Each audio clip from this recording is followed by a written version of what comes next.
Well, hi everybody, and good Wednesday morning to you. Meteorologist Travis Klineski here. Another day of sunless skies for many of us. It looks like the clouds are going to hold tough once again. A cold start to the day, and another chilly day is expected. There may be a few peaks of sun, but I think Futurecast is even overdoing the sunshine a little bit. I think the clouds will hold tough for most of us. Notice in the far bottom part of your screen, a little bit of light snow in the far southern fringes of our viewing area. That's the beginning of our next storm system, which will impact parts of the viewing area. Heading into the evening hours, a little bit better chance that we see some light snow in those areas, light to moderate snow.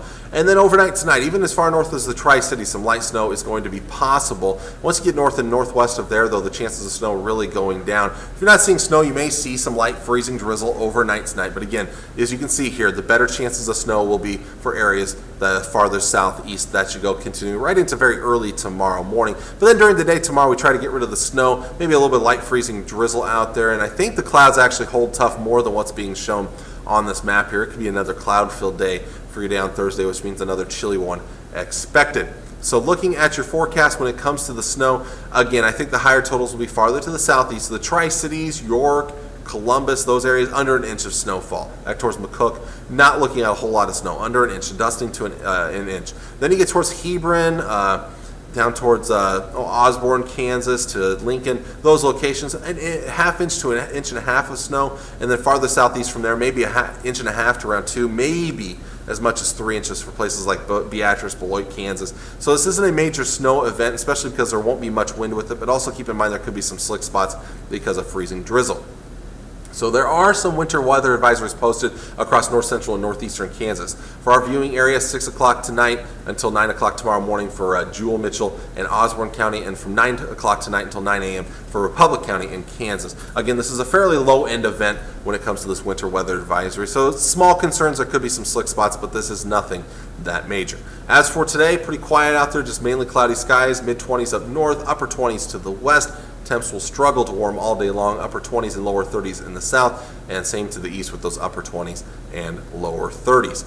Now we look at your extended forecast. Again, it's going to be a slow process to warm up here these next several days. Again, we get rid of the precipitation, although light freezing drizzle could even linger into Thursday night, and we may keep a lot of clouds around on Friday. Temperatures try to get back to normal on Friday, and then finally back above normal on Saturday and Sunday as we do bring back finally some more sunshine, at least partial sunshine. 44 on Sunday, 46 Monday as a slight chance of showers comes in towards the end of the day on Monday, possibly mixed with some snow Monday night. This does not look like much for precipitation at this point. We will be a little bit chillier on Tuesday, and the winds will return on Tuesday as well. And if you want to look a little bit beyond the 7-day forecast, we got Christmas Eve Wednesday, Christmas Day on Thursday. I talked about it yesterday. It doesn't look like as great of a chance of snow as maybe what it looked like at this time yesterday. Although snow still could be possible on your day on Christmas Day. But we'll have to keep an eye on that, and that could be followed by a big time cool down towards the last week of December. Now, one thing to keep in mind though, if you have travel plans, especially to the Great Lakes region of the United States, so, Wisconsin on eastward, Wisconsin, Illinois, Indiana on eastward, all the way to the northeastern United States. Around Christmas Eve and especially Christmas Day, there's a pretty good potential now that we could be talking about a pretty big winter storm in those locations. So if you have plans to travel, hopefully you're traveling early because there could be some big time problems in that part of the country.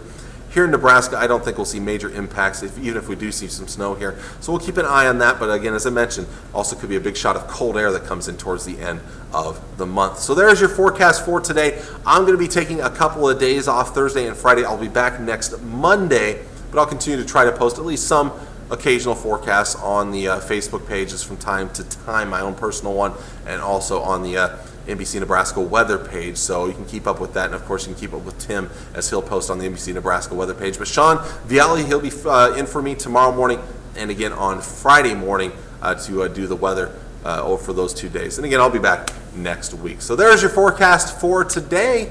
Until next time, I'm meteorologist Travis Klineski, and I hope you have a great Wednesday.